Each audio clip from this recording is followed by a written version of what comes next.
मैं क्या हूँ कर समझ जाओगे, जीना हो जाएगा आसान, दुख और पीड़ा कम हो जाएंगे, जियोगे तुम सीना तान। तो बाबा जी के प्रति कृतज्ञता अर्पित करते हुए जीवन विद्या एक परिचय प्रश्नोत्तर पेज नंबर 163 क्वेश्चन नंबर 2, मानव धर्म क्या, मत क्या, इस पर हम चर्चा कर रहे हैं। और कल जो हमने पढ़ा वो स्वायत्त मानव और दो सपानीय व्यवस्था में मानव की क्या भूमिका होगी, किन अलग अलग समितियों में मानव काम करेगा, व्यवस्था क्या क्या स्वरूप रहेगा, बाबा जी ने इस पर बात की। स्वायत्त मानव के गुणों को गिनाते हुए बाबा जी ने स्वायत्त मानव के 6 गुणों की चर्चा की है। स्वयं में विश्वास, श्रेष्ठता का सम्मान, प्रतिभा में संतुलन, व्यक्तित्व में संतुलन, व्यवहार में सामाजिक और व्यवसाय में स्वावलंबी। ये एक समझदार और स्वायत्त मानव के गुण बताए हैं। अर्थात जब जागृत परंपरा हो जाएगी तो ये जो गुण है ये हर एक मानव के होंगे। उसके बाद बाबा जी बता रहे हैं कि ये स्वायत्त मानव जिस व्यवस्था में काम करेगा उस व्यवस्था का स्वरूप कैसा होगा। तो शिक्षा संस्कार में भागीदारी, न्याय सुरक्षा में भागीदारी, उत्पादन कार्य में भागीदारी, विनिमय कोष में भागीदारी और स्वास्थ्य संयम में भागीदारी। इन पांचों आयामों में भागीदारी ही व्यवस्था में भागीदारी है। यह जागृति के बाद ऐसी व्यवस्था हर आदमी में उद्गमित होती है, हर आदमी में प्रमाणित होती है। इस प्रकार सार संक्षेप में व्यवस्था की प्रस्तुति पूरी हुई। हर बुद्धिमान इसे स्वीकार सकता है। तो बाबा जी ने ये व्यवस्था के 5 आयाम बताए हैं। इन्हीं पांचों आयामों में से किसी न किसी आयाम में हर बुद्धिमान व्यक्ति को अपनी भागीदारी देनी ही है। तो इससे क्या होगा, इससे जो जागृत व्यवस्था है उसकी निरंतरता होगी। कोई भी मुद्दा समझ में आते तक शोध अनुसंधान कहलाता है। शोध या अनुसंधान की हुई वस्तु जब हम प्रमाणित करते हैं तो उसका शिक्षा संस्कार विधि से लोक व्यापीकरण करना आप पहले से ही जानते हैं। लोक व्यापीकरण करना पहला मुद्दा है। लोक व्यापीकरण करते समय जो शिक्षक होते हैं वे अध्यवसायी विधि से, व्यवहारिक विधि से, तर्क संगत, विवेक, विज्ञान विधि से पारंगत होंगे। पारंगत होने का मतलब है अवधारणा से। तो बाबा जी क्या कहते हैं कि कोई भी मुद्दा समझ में आने तक शोध रहता है। जब तक हम किसी विषय को नहीं समझ पाते तब तक हम उस विषय पर शोध और अनुसंधान करते हैं। ऐसा हमने देखा है। यानी जब तक कोई वस्तु हमें प्राप्त नहीं होती, उसका तरीका हमें प्राप्त नहीं होता, तो उसको तरीके को प्राप्त करने के लिए हम शोध करते हैं या अनुसंधान हम करते हैं, जिसको हम रिसर्च बोलते हैं। तो शोध या अनुसंधान की हुई वस्तु, यानी जिस वस्तु को हम पाना चाहते हैं, जब वो हमें मिल जाती है, वो उसका फॉर्मूला हमें मिल जाता है, तो हम क्या करते हैं, उस व्यक्ति के लोक व्यापीकरण की तरफ ध्यान देते हैं। यानी वो जो तरीका है वो सब तक पहुंचे, वो सब तक सुलभ हो जाए। मैंने कुछ ऐसी मशीन बना दी, कुछ ऐसी वस्तु बना दी जिससे मेरे जीवन की कोई क्रिया आसान हो गई, तो मैं क्या करता हूँ, उस लोक वस्तु का लोक व्यापीकरण करता हूँ। यानी उसको प्रचार प्रसार करता हूँ, हर व्यक्ति तक उसकी सूचना मिले, ऐसा मैं कार्यक्रम करता हूँ। इस लोक व्यापीकरण करने में जो शिक्षक होते हैं वो अध्यवसाय विधि से, व्यावहारिक विधि से, तर्क संगत, विवेक, विज्ञान विधि से पारंगत हो गए। जो व्यवस्था बनी है, जो बाबा जी जिस अनुसंधान की बात कर रहे हैं, या हर एक अनुसंधान में जो शिक्षक होता है वो उस अनुसंधान में, उसकी शिक्षा में, उसके लोक व्यापीकरण में अपने आप में पारंगत हो जाता है। यानी उसको पता है कि ये जो वस्तु है, जो नई शोध की वस्तु बनी है, ये किस प्रकार कार्य करेगी, इसका क्या उपयुक्तता है, किस प्रकार इसे ड्राइव करना है। ठीक इसी प्रकार जो बाबा जी ने अनुसंधान किया जीवन विद्या को लेकर, मध्यस्थ दर्शन को लेकर, जो अनुसंधान किया वो अनुसंधान हर व्यक्ति तक पहुंचे, ये बाबा जी का भी प्रयास था। जब तक जिंदा रहे उन्होंने हर संभव प्रयास किया ताकि ये चीज आने वाले मानव तक पहुंचे। उसके बाद बाबा जी को पता था कि एक दिन मुझे भी जाना है, तो अपने बाद कैसे लोगों को शिक्षित किया जाए, कैसे उनको प्रबोधक बनाया जाए, कैसे उनके अंदर उस ज्ञान को भरा जाए और उस विधि का निर्माण किया जाए जिससे ज्ञान सब तक पहुंचे। तो ये जो जीवन विद्या के या किसी भी विषय जो शिक्षक होते हैं वे उसमें वर्क एक्सपीरियंस और लर्निंग दोनों रखते हैं। पारंगत होने का मतलब अवधारणा से है, यानी जो कंसेप्ट है वो कंसेप्ट समझ में आ गया। तो जो भी अध्यापक होगा किसी भी शोध का, अभी हम जीवन विद्या की बात कर रहे हैं, तो जीवन विद्या का जो शोधार्थी हो, बाबा जी ने शोध कर दिया, हम उसी को अध्ययन कर रहे हैं, तो हम उसको अध्ययनार्थी बोलते हैं। तो जो भी जीवन विद्या का अध्ययनार्थी है वो उस अवधारणा का अध्ययनार्थी है, उसको उस अवधारणा में, उस कंसेप्ट में पारंगत होता है। कौन सी कंसेप्ट है ये? सहअस्तित्ववाद। अवधारणा के पश्चात हर आदमी अपने ही प्रवृत्ति, अपने ही प्रयास, अपनी ही आवश्यकता से प्रमाणित होना बनता है। जब अवधारणा समझ में आ जाती है, कंसेप्ट समझ में आ जाती है, तो ये जो उस कंसेप्ट को समझने का प्रयास और उसको अपनाने का प्रयास अपनी ही आवश्यकता से प्रमाणित होना बनता है। तो किसी भी कंसेप्ट को आदमी कब समझता है, कब उसकी तरफ जाता है? जब वो स्वयं उस कंसेप्ट को समझना चाहता है, जब उसको स्वयं को उसकी आवश्यकता लगती है। प्रमाणित होने की आवश्यकता हर आदमी में समाहित है। अब हर आदमी प्रमाणित होना चाहता है, और प्रमाणित होकर क्या करना चाहता है?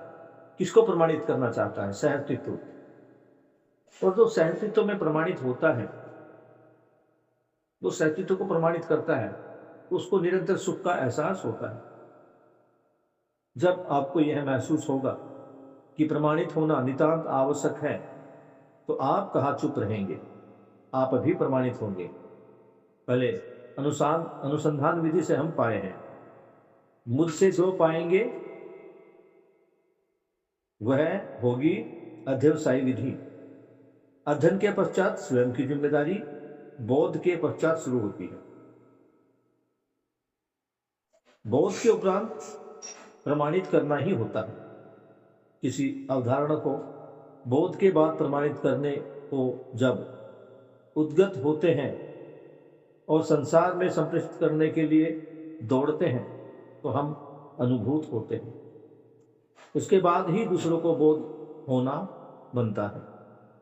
इस विधि से हर व्यक्ति अनुभव पूर्वक ही दूसरों को बोध करवाएगा। कितनी बढ़िया बात बाबा जी बता रहे हैं हमको कि हर जीवन के लिए, हर मानव के लिए प्रमाणित होना अति आवश्यक है। हर जीवन प्रमाणित होना चाहता है, वो सुख को प्रमाणित करना चाहता है, वो सहअस्तित्व को प्रमाणित करना चाहता है। तो हम भी मानव ही हैं, शरीर और जीवन है। जब ये बात हमारी समझ में आती है तो हम भी चुप नहीं रहेंगे, हम भी अपने आप को प्रमाणित करेंगे। पहले अनुसंधान विधि से हम पाए हैं, बाबा जी बता रहे हैं कि मैंने ये जितना ज्ञान पाया है अनुसंधान विधि से पाया है। मुझसे जो पाएंगे वह अध्यवसायी विधि होगी, यानी इस ज्ञान को मैंने शोध से प्राप्त किया है, अनुसंधान से प्राप्त किया है। मुझसे जो लोग इस ज्ञान को प्राप्त करेंगे वो अध्ययन विधि से प्राप्त करेंगे, पढ़कर प्राप्त करेंगे। अध्ययन के पश्चात स्वयं की जिम्मेदारी बोध के पश्चात शुरू होती है। जब मैं अध्ययन शुरू करना आरंभ करता हूं और उस अध्ययन में जब मुझे बोध हो जाता है, मैं बोध तक पहुंच जाता हूं, बुद्धि तक पहुंच जाता हूं, तो मेरी स्वयं की जिम्मेदारी आरंभ होती। बोध के बाद प्रमाणित होता है। तो अगर देखें, अगर मैं बोध तक पहुंच गया, बोध तक पहुंचने के बाद आत्मा जो है वो बुद्धि जब ज्ञान से भर जाती है तो बुद्धि में उत्सव होता है। अगर हम मोटा मोटा देखें तो हमें केवल बोध तक ही पहुंचना है। हम लोग बोलते हैं ना 10 क्रिया करनी है, तो 10 क्रिया में जो हमारा सारा प्रयास है वो बोध तक है। बोध होते ही, जैसे ही बुद्धि में बोध होगा, बुद्धि ज्ञान से भर जाएगी, वैसे आत्मा में नृत्य होगा, आत्मा खुश होगी और वो आत्मा स्वयं को व्यापक में, सहअस्तित्व में प्रमाणित करेगी, सहअस्तित्व में अनुभव करेगी।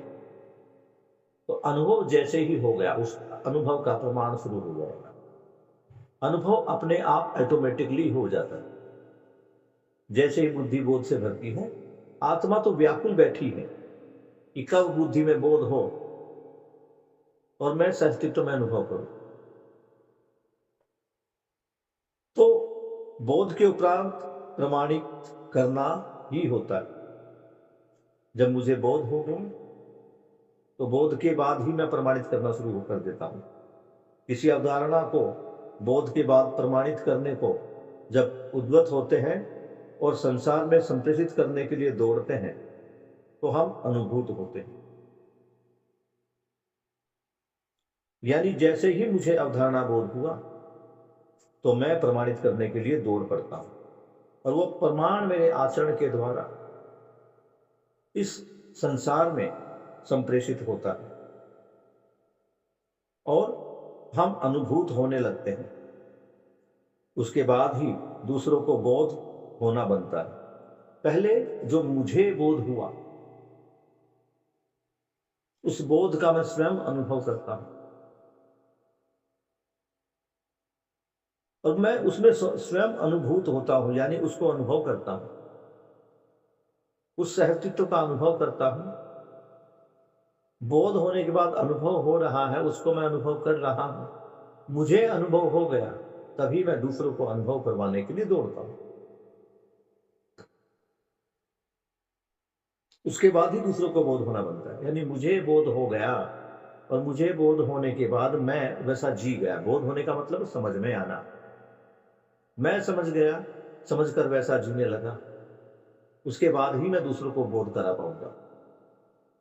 होता क्या है, हम में इतनी उत्सुकता होती है कि मैं स्वयं को नहीं देखता, पहले दूसरों को ठीक करने लगता हूं। और ये हमारे अंदर होता भी है। जब हम इस 7 दिन के शिविर से घर आते हैं, वहां सब अच्छी अच्छी बातें सुनने को मिलती है और फिर लगता है कि मेरी तो समझ में आ गई, अब समझना घर वालों को, बाकी लोगों को। तो मैं लग जाता हूं उनको समझाने में। बाबा जी यहीं पर ध्यान दिलवा रहे हैं कि पहले समझना मुझे है, पहले मेरी बुद्धि में मुझे अवधारणा बोध होगा। जब वो कंसेप्ट मेरे में क्लियर हो जाएगी, उसके बाद मेरी आत्मा अनुभव करेगी सहअस्तित्व में। अनुभव करने के बाद मैं उस अनुभव को प्रमाणित करूंगा। वो अनुभव मुझे हो गया, मैं अनुभव को प्रमाणित कर रहा हूं, उसके बाद ही मैं दूसरों को अवधारणा बोध करा सकूं। बोलने मात्र से बोध होगा नहीं।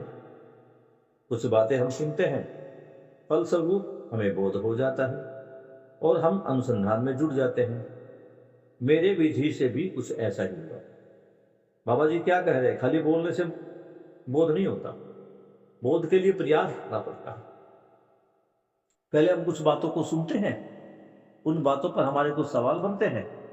सवाल बनने के बाद हमारा मन करता है कि हम उन बातों के सवाल प्राप्त करें और हम जुड़ जाते हैं उन सवालों के जवाब प्राप्त करने में। बाबा जी कह रहे हैं कि मेरे साथ भी कुछ ऐसा ही हुआ, किंतु अधिकांश लोग अध्ययन करेंगे, अनुभव करेंगे और प्रमाणित करेंगे, ऐसा मुझे समझ में आता है। तो बाबा जी क्या कह रहे हैं कि अध्ययन करना सबका काम नहीं है। मैंने अध्ययन किया, मैंने समझा और मैंने समझा दिया। अब आपको केवल अध्ययन करना है।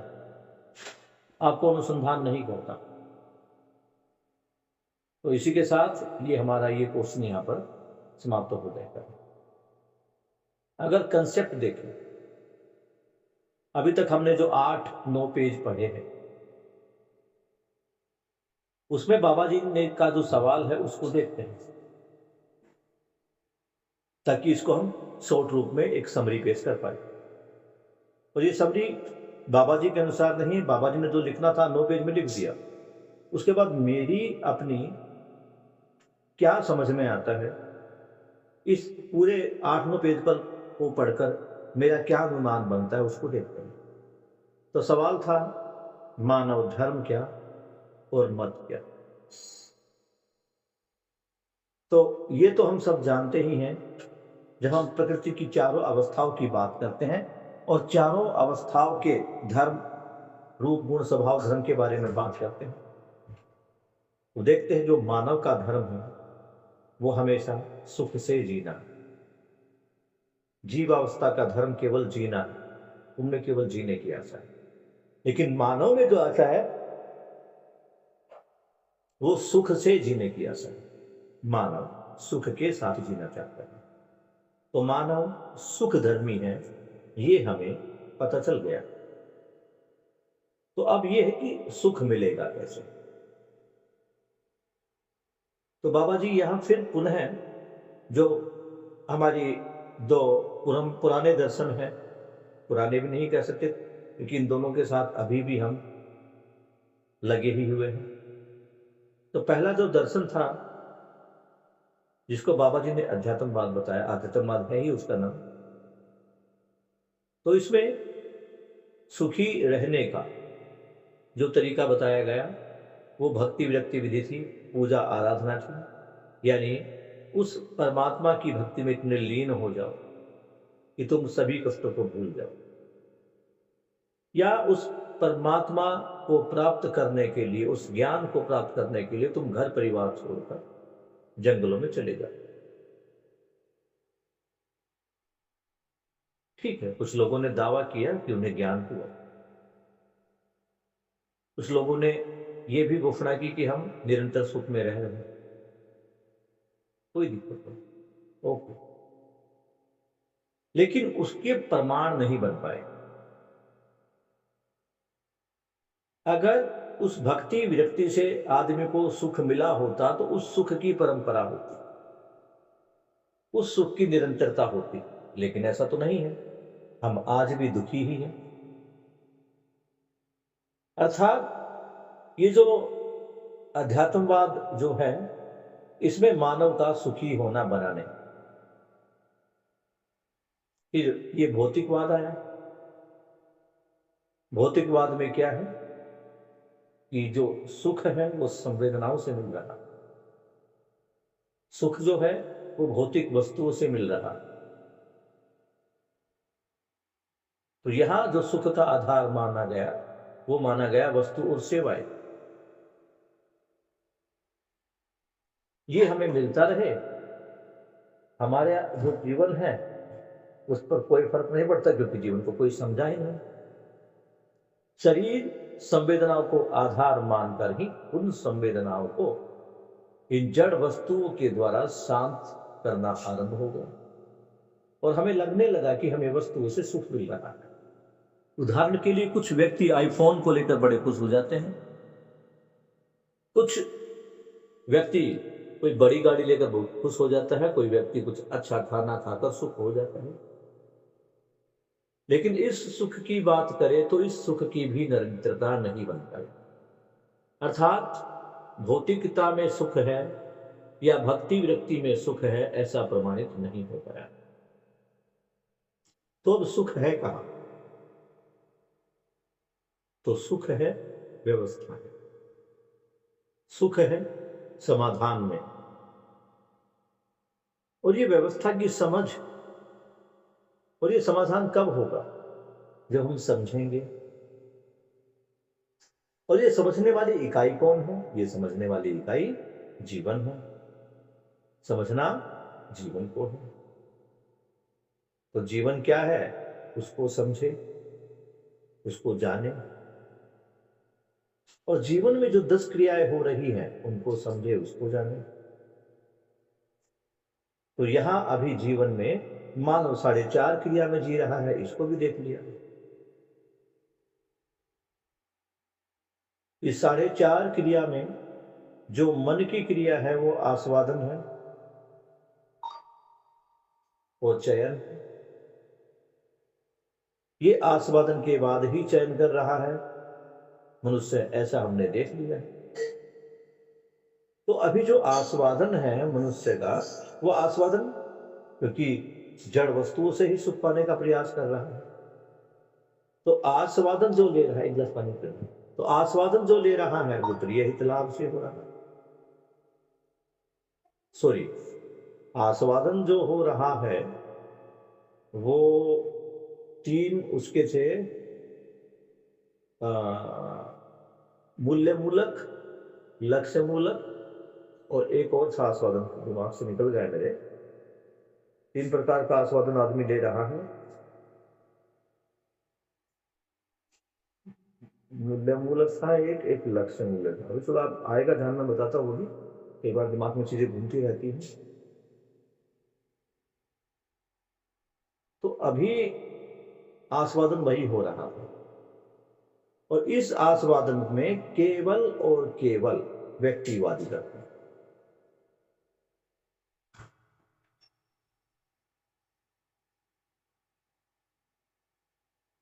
इस आस्वादन के बाद जो अगली क्रिया थी वो था तुलन और विश्लेषण, जो वृत्ति में हो रही है। क्योंकि अभी हम भ्रमित अवस्था में थे, तो ये आस्वादन और चयन शरीर संवेदनाओं के आधार पर हो रहा था। शरीर ने कहा मुझे ठंड लग रही है, मैं अलग अलग कपड़े का आस्वादन करता हूं। जो कपड़ा मुझे अपने शरीर के अनुसार अनुकूल और गर्म लगता है उसको मैं ले लेता हूं, यानी इसका चयन कर लेता हूं। तो मैं ये जो चयन भी कर रहा हूं, ये वृत्ति के कारण हो रहा। मैं किसी भी वस्तु का जब चयन करता हूं तो उसका आधार क्या है हो रहा है उसको देखना। वो मेरे प्रिय हित लाभ पर मैं अलग अलग वस्तुओं की तुलना कर रहा हूं। ये कपड़ा देखा, वो कपड़ा देखा, इसको पहन के देखा, उसको पहन के देखा, जब मुझे सबसे बढ़िया लगा उसको मैंने ले लिया। लेकिन इस कपड़े का चयन या किसी भी वस्तु का चयन मैं कैसे कर रहा हूं? वो जो दृष्टि, वो मेरे सिलेक्शन की जो दृष्टि है वो है प्रिय हित लाभ। यानी वो कपड़ा मुझे देखते ही पसंद आ गया, ये कपड़ा मेरे को सर्दी में बचाएगा, और ये कपड़ा कुछ सस्ता है जिससे मेरी पॉकेट भी बचेगी। तो यहां प्रिय हित लाभ की दृष्टि से मैं अभी भ्रमित अवस्था में विश्लेषण कर रहा था।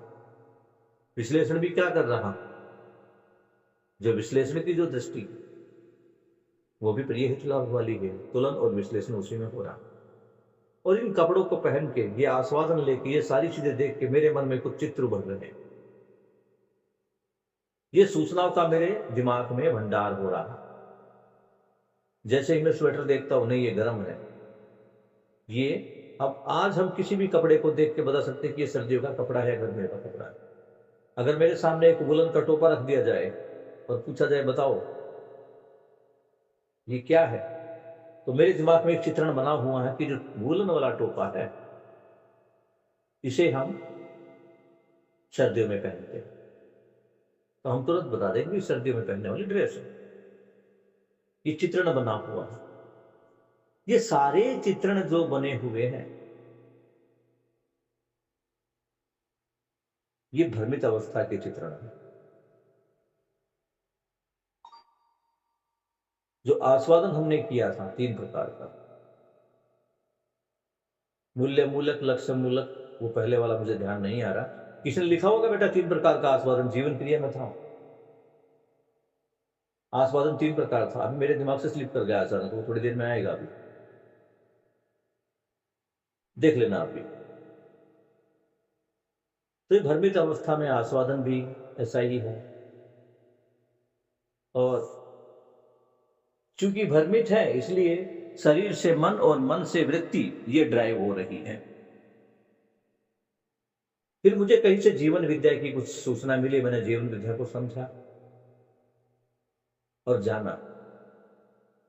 पहले तो सुना कानों से, फिर कुछ किताबों में पढ़ा कि भाई कुछ न्याय धर्म की बात हो रही, सत्य की बात हो रही। इनको सुन के अब मेरे मन में कुछ होने लगा। क्या हो रहा है मन में? ये हो रहा है कि बातें तो बहुत अच्छी हैं और हम भ्रमित अवस्था में जो भी कर रहे हैं उससे सुख तो पाएंगे नहीं, इतना तो निश्चित है। ये भी हमने देख लिया। तो अब करना क्या है? तो धीरे धीरे मैं कुछ समझ रहा हूं, कुछ सुन रहा हूं, कुछ पढ़ रहा हूं। तो यहां से मेरे आस्वादन में परिवर्तन आना शुरू होता। मेरा जो आस्वादन पहले खाली व्यक्तिवादिता की तरफ था, यानी मेरे लिए था, मैं अपने बारे में अपने शरीर के अनुकूल ही सब चीजों का वहां पर आस्वादन करके उसका विचार बना रहा। और उसके बाद वृत्ति में इस आस्वादन के आधार पर ही मैं प्रिय हित लाभ का तड़का और लगा देता हूं, जो लगा ही रहा था। लेकिन अब यहां पर क्या हो रहा, मैं सही को समझ रहा हूं, सही को जान रहा हूं, न्याय क्या है उसको जानना चाहता हूं, न्याय करना चाहता हूं। तो अब मेरे आस्वादन में परिवर्तन हो रहा है। जैसे कई बार देखा होगा तुमने, किसी के आस्वादन में और विचारों में परिवर्तन होता है। एक ऐसा व्यक्ति जो ये फिल्मी उल्टे सीधे गाने सुनता है, अचानक से उसका मन किसी धार्मिक सत्संग या किसी धार्मिक अनुष्ठान में लगा और वो धर्म की बातें सुनने लगा, धर्म की बातें कहने लगा, तो तुम देखोगे उस व्यक्ति के ऊपर कुछ ना कुछ प्रभाव पड़ रहा है। पहला प्रभाव उसकी भाषा में ही पड़ा, तो वो भाषा से प्रभावित हो रहा है। ऐसे ही अब हम क्या हो रहे हैं, कुछ अच्छा अच्छा है उसको मैं सुन रहा हूं,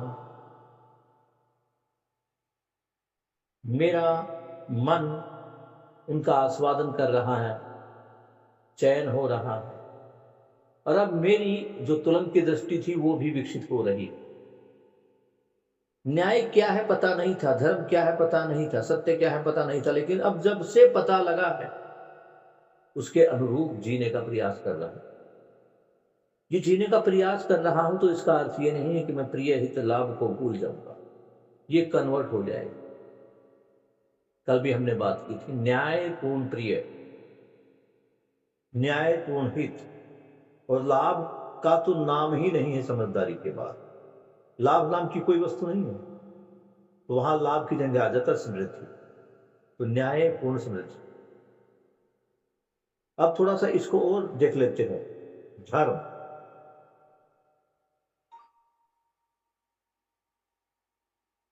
तो धर्मपूर्ण प्रिय, धर्मपूर्ण हित और धर्मपूर्ण समृद्धि।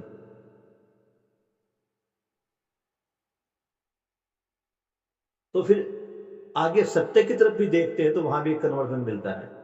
सत्य प्रिय, सत्य हित, सत्य समृद्धि, इनको हम ऐसे भी समझ सकते हैं। तो यहां अब क्या हो रहा है, तुरंत कुछ सुनने से मेरे मन में कुछ हुआ। मुझे लगा कि जिस तरह से जी रहा था वो जीना ठीक नहीं था, जीने में हल्का सा परिवर्तन किया। ये हल्का सा परिवर्तन वृत्ति के अनुकूल था, तो वृत्ति ने भी इसको सहजता से लिया। तो अब हुआ क्या, चित्रण में क्या हुआ, जो भ्रमित अवस्था के मेरे चित्रण बने हुए थे कि मैं वस्तुओं से सुख पा रहा हूं, इस वस्तु का ये फायदा है, इसका ये नुकसान है, और फायदे नुकसान के चक्कर में मैं उनको जो संग्रह करता आ रहा था, वो सारी चीजें मेरे समझ में आ रही हैं। वो चित्रण जो था वस्तुओं का, अब वो बदलने लगा। न्याय, धर्म, सत्य, ये समझकर मुझे लग रहा है कि अभी तक मैं न्याय, धर्म, सत्य को पहचाने बिना ही अपना कार्य व्यवहार कर रहा। इसी के कारण मुझ में व्यक्तिवादिता थी। इसी के कारण ये तेरा मेरा का विवाद। अब समझ के साथ साथ वो चित्रण बदलने लगते हैं। जो पुरानी परंपराओं के चित्रण थे वो धीरे धीरे अब बदलना शुरू हो गए। और मैं क्या समझ पा रहा हूं, जो चीज जैसी थी उसको उसी रूप में देख पा रहा हूं। यानी जब मैं न्याय, धर्म, सत्य को देख पा रहा हूं, तो अब हर चीज मुझे वैसी ही नजर आ रही है। जैसे अब जो कोयला है, वो कोयला मुझे ईंधन के रूप में नजर ना आकर धरती का ताप सोखने वाली वस्तु के रूप में नजर आ रहा, जो उसका असली स्वरूप था।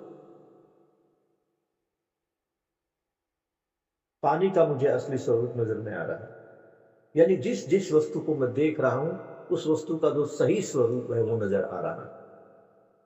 भ्रमित थे, लेकिन अब हम समझदारी पूर्वक जी रहे हैं। अब उल्टा हो रहा है।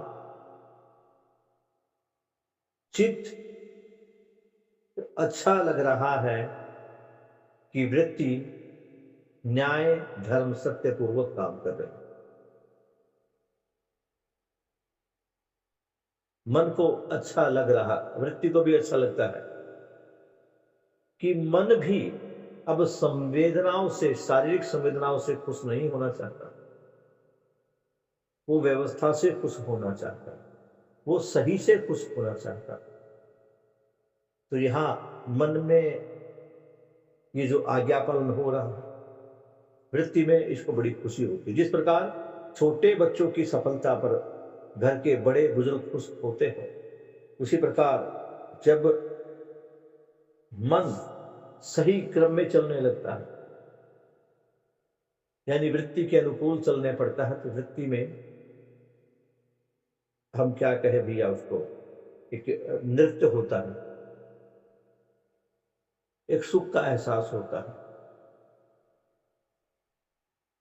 और जब वृत्ति चित्त के अकॉर्डिंग चलती है, तो चित्त में सुखद एहसास होता है, चित्त में शांति होती है। तो यहां तक हमने देखा कि समझ के बाद आदमी के विचार बदल रहे हैं। अभी क्या है, अभी आदमी का विचार एक नहीं है, लेकिन समझ के बाद सभी का विचार एक होगा। और वो किस अर्थ में होगा? व्यवस्था के अर्थ में, समाधान के अर्थ में। अभी क्या है, अभी भ्रमित अवस्था में हम सबके विचार अलग अलग हैं। तो जैसे हमने आस्वादन किया, आस्वादन से तो हमारा कुछ ना कुछ विचार चेंज होगा। तो सारी यात्रा ये थी कि मत का मतलब है जो आज मानव अलग अलग विचारों से प्रभावित है। कोई राम को मानता है, कोई श्याम को मानता है, कोई अल्लाह को मानता है। इंसान को समझने का प्रयास कोई नहीं कर रहा।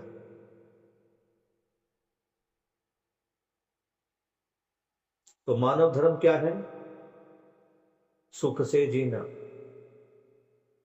और मानव मत,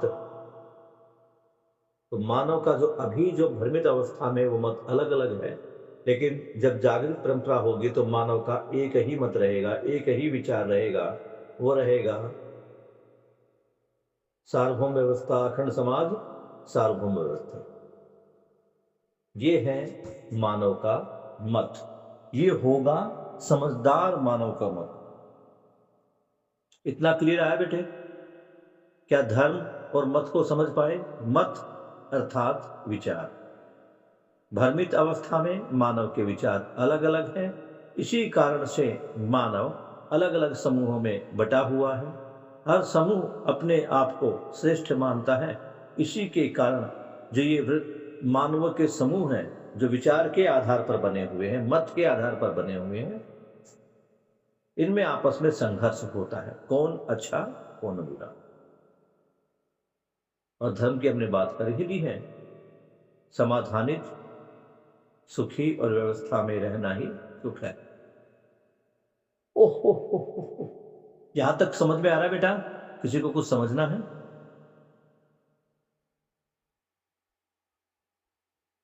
शानवी बेटा, तबीयत कैसी है शानवी आपकी? सर ठीक है। तो अभी कल हम 2 प्रश्न करेंगे। अब छोटे छोटे प्रश्न, ज्यादा बड़े नहीं हैं, बीच में हो सकता है कि कोई बड़ा प्रश्न आ जाए। तो बाबा जी के ये जो सवाल जवाब है ये बड़े अच्छे हैं।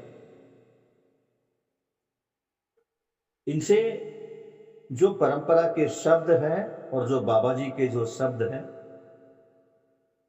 उनसे हमें काफी कुछ समझने को मिलता है। हम बाबा जी के शब्दों को उन्हीं के अर्थों के साथ समझ पाते हैं। अभी तक हम क्या समझ रहे थे? धर्म का मतलब वही है, हिंदू मुस्लिम सिख ईसाई। और मत, हिंदुओं में अलग अलग मत हैं। अभी क्यों अलग है? क्योंकि विचार अलग अलग हैं और हर विचार अपने आप को श्रेष्ठ ही समझता। जिसे हिंदुओं में भी देखे, अभी तो 2 बड़े मत हैं। एक जिसको शैव्य बोलते हैं, यानी जो शिव को पूजे हैं, और दूसरे वैष्णव, जो विष्णु को पूजते हैं। यहाँ फिर से ये जो 2 मत बने, इनके अंदर अंदर भी अलग अलग मत, अलग अलग जातियां, अलग अलग संप्रदाय, ये ऐसे बने हुए हैं। और देखो, यहां इन मतों से जो है वो आदमी बट रहा है। मनुष्य एक नहीं है, हिंदू मुसलमान में बटा हुआ है। हमें लगता है कि मुस्लिम एक हैं, हमें ये भी लगता है कि जो हिंदू है वो अलग अलग जाति मत संप्रदाय में बटा हुआ है। इसलिए हम कहते हैं कि हिंदू को एक करो। ये मूर्ख लोग जो हैं ये हिंदू को एक कर रहे हैं। हिंदू को एक नहीं करना। बाबा जी कह रहे हैं अखंड समाज सार्वभौम व्यवस्था, यानी सबको एक करना। और अभी हमें लग रहा है कि हम हिंदू ही बटे हुए हैं। मुस्लिमों में जाके देखो, मुस्लिमों में भी कितने सारे मत हैं, कितने सारे संप्रदाय, लगभग 80 के आसपास है, ऐसा मुझे सुना है। मुझे पूरी अभी स्पष्टता नहीं है, 80 है, 77 है, 17 है, लेकिन वहां भी एक मत तो नहीं है, अलग अलग मतों में बटा हुआ। और ये शिया और सुन्नी, इसका सबसे बड़ा एग्जाम्पल है। सारे मुस्लिम शिया और सुन्नी में आपस में बटे हुए। हिंदुओं को ही देख लो, हिंदू अलग अलग देवी देवताओं को मानने वाले अलग अलग समूह में बटे। कई बार लगता है कि फला फला भगवान ने मेरी इच्छा पूरी नहीं की, तो हम सुझाव देते हैं, अरे भैया वो शिव जी को छोड़ो, वहां माता के मंदिर में जाओ, मनोकामना पूरी होगी, सबकी होती है। फिर माता को छोड़ो, खाटू श्याम चले जाओ, खाटू श्याम को छोड़ दो, किसी और देवता के पास ले जाओ। ऐसे लगे रहते, अलग अलग मतों में बैठे। और हर मत क्या कह रहा है कि मैं श्रेष्ठ हूं।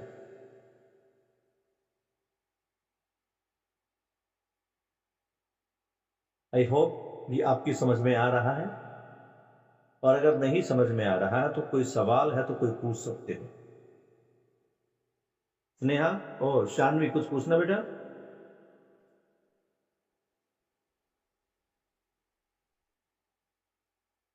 नहीं सर, ये तो समझ आ रहा है। समझ में आ रहा है? इसको नोट भी करते जा रहे हो? इसको, धर्म को और मत को नोट कर देना। मानव ठीक है धर्म, सर। चारों अवस्थाओं के धर्म लिख लेना, और फिर मत लिख लेना मानव का। मत यानी विचार। बाबा जी क्या समझा रहे हैं? एक विचार होना है, जागृति पश्चात सबका विचार होगा एक।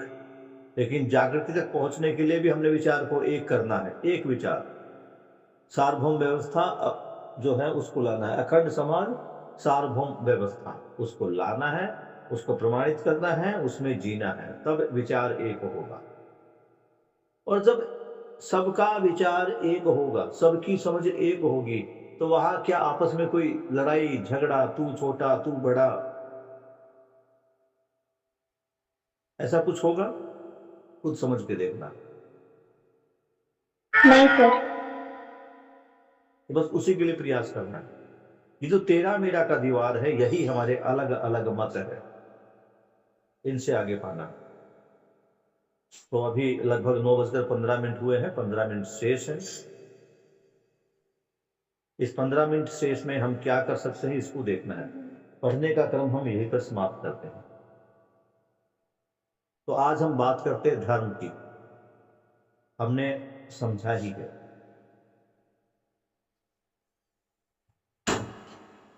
तो मनुष्य के धर्म को तो हमने देख लिया, और बाबा जी ने इसमें चारों अवस्थाओं के धर्म की बात की। तो प्रकृति में जो 4 अवस्थाएं हैं, उनके नाम क्या क्या है, कौन बताएगा?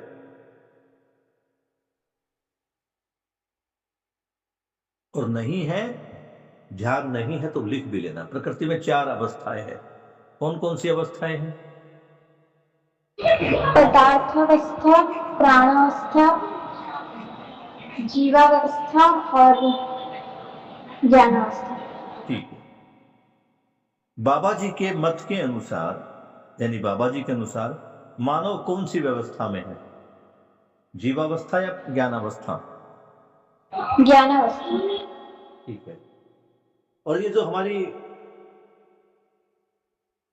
सो-कॉल्ड जो धर्म है हमारे, हिंदू मुस्लिम सिख ईसाई, इन सब के अनुसार मानव कौन सी अवस्था में है?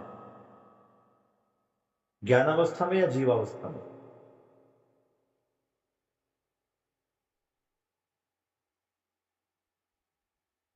बताइए। अध्यात्मवाद के अनुसार मनुष्य कौन सी अवस्था में है? जीवावस्था में या ज्ञानावस्था में?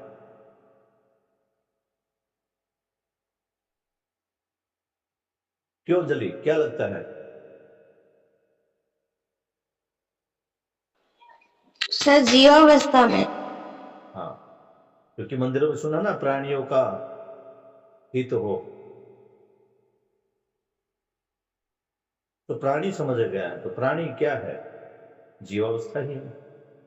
लेकिन बाबा जी समझा रहे हैं कि मानव जीवावस्था की इकाई नहीं, ज्ञानावस्था की इकाई है। तो यहां तुम्हें एक नोट कर लेना है, अध्यात्मवाद और भौतिकवाद में क्या कहा गया है, और उनका जो विकल्प लिया गया है, इस विकल्प में क्या कहा गया। तो सबसे बड़ा अंतर यही है कि मानव प्राणी नहीं है भौतिकवाद में, और अध्यात्मवाद में मनुष्य क्या है? प्राणी। और सहअस्तित्ववाद में मनुष्य क्या है? ज्ञान अवस्था की इकाई। अंतर समझ पा रहे हैं हम?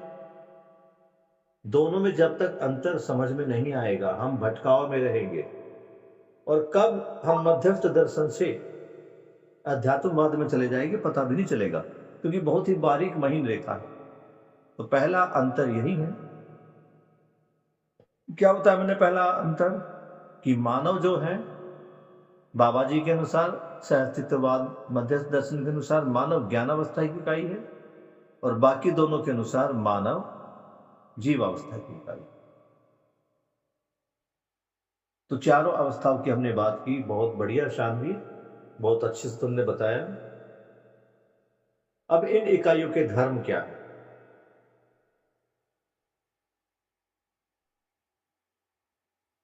बताइए।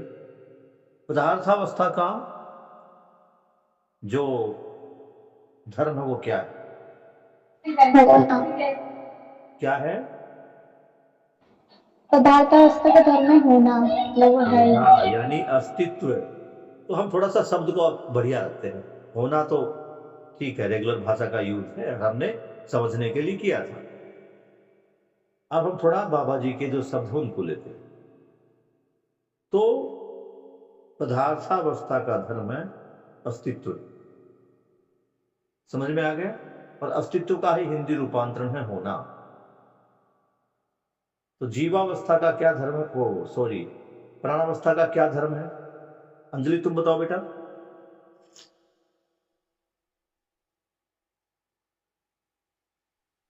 अंजलि, मेरी आवाज आ रही बेटा आपको? सो तो नहीं गई है? No sir. हाँ, तो बताओ, अभी जैसे पदार्थावस्था का सानवी बहन ने बताया, तो जो प्राणावस्था है उसका धर्म क्या है?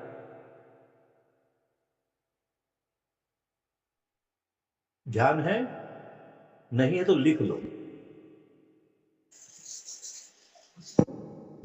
सर ध्यान नहीं है। कोई बात नहीं, लिख लो। एक साइड में लिखो ऐसे, इस साइड में अवस्था, इस साइड में उनका धर्म। तो पदार्थावस्था का धर्म है अस्तित्व, ऑब्लिग होना।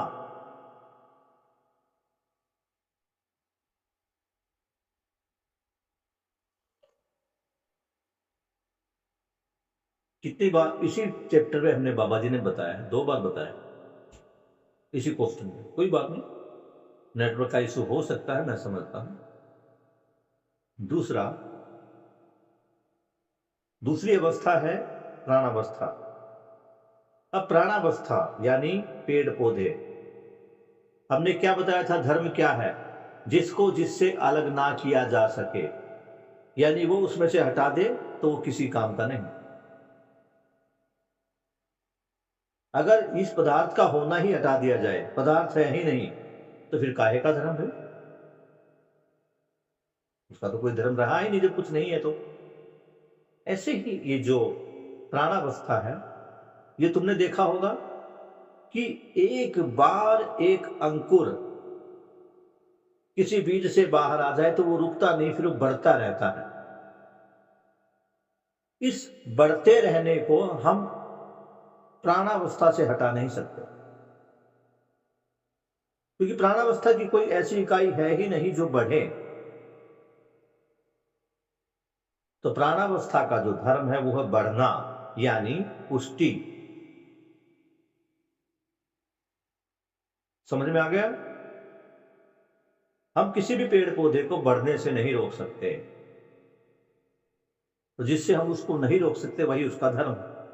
पदार्थ को होने से नहीं रोक सकते, पदार्थावस्था को पुष्टि से नहीं रोक सकते।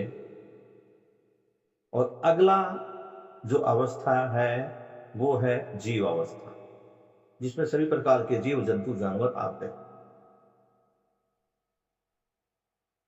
अब ये बताओ, जीवावस्था में हम जिंदा जीव जंतुओं को शामिल करते हैं, मरे हुओं को? बताइए। जिंदा। तो जिंदा होना ही उनका धर्म है। तो इसको बाबा जी के शब्दों में क्या लिखे? जो जीवावस्था का धर्म है वो है जीने की आशा, यानी जीने का प्रयास। किसी भी जीव जंतु को देख लो, अगर उसको पीछे हम उसको मारने के लिए दौड़ेंगे तो वो अपनी जान बचाने का प्रयास करेगा। करता नहीं करता? अगर हम एक छिपकली की तरफ भी भागेंगे तो वो भी अपनी जान बचाएगी। चींटी की तरफ अगर हम इशारा भी कर देंगे तो चींटी भी डर के अपने बिल की तरफ भागेगी, यानी वो जीना चाहती है। और इस जीने की आशा को हम किसी भी जीव जंतु से अलग नहीं कर सकते। तो जीवावस्था की इकाई जो धर्म है वो हो गया जीने की आशा। अब ज्ञानावस्था में आ जाते भैया। ये तो हम सब जानते ही हैं कि जो ज्ञानावस्था का उदय है या प्रकटीकरण है वो इस जीवावस्था से ही हुआ। तो सीधी बात है, ये जो मानव है ये भी जीना तो चाहता ही है, इसमें कोई डाउट नहीं। हर मानव जीना चाहता है, जीवावस्था से निकला है। लेकिन यहां एक चीज अलग आ गई। मानव जीना तो चाहता है लेकिन निरंतर सुख की चाहत में जीना चाहता है। वो निरंतर सुखी होना चाहता है। अगर हम सुख को और मानव को अलग कर दे तो मानव जीव जंतु के समान ही हो जाएगा। अब देखो, कोई मंद बुद्धि आदमी है जिसके दिमाग में कोई दिक्कत है, उसे सुख से कोई मतलब नहीं है, वो अपने आप में सुख। वो केवल जीना चाहता है। अगर उस मंदबुद्धि बालक की तरफ भी तुम लठ लेके भागोगे तो वो भी अपने आप को बचाने का प्रयास करेगा, यानी वो जीवों के समकक्ष ही जी रहा। लेकिन एक समझदार आदमी या एक आदमी, वो पढ़ा लिखा है या नहीं है, बस शारीरिक और मानसिक रूप से स्वस्थ है, तो वो हमेशा सुख के साथ जीना चाहता है। इसलिए बाबा जी ने कहा है, मनुष्य का सकल प्रयास सुख मात्र के लिए। इसलिए मानव जो भी कुछ करता है सुख के लिए करता है। तो सुख को मानव से अलग नहीं कर सकते, तो मानव का धर्म हो गया सुख। तो 4 इकाई, पदार्थ, प्राण, जीव और ज्ञान, इनके चारों के अलग अलग धर्म। प्राण का अस्तित्व,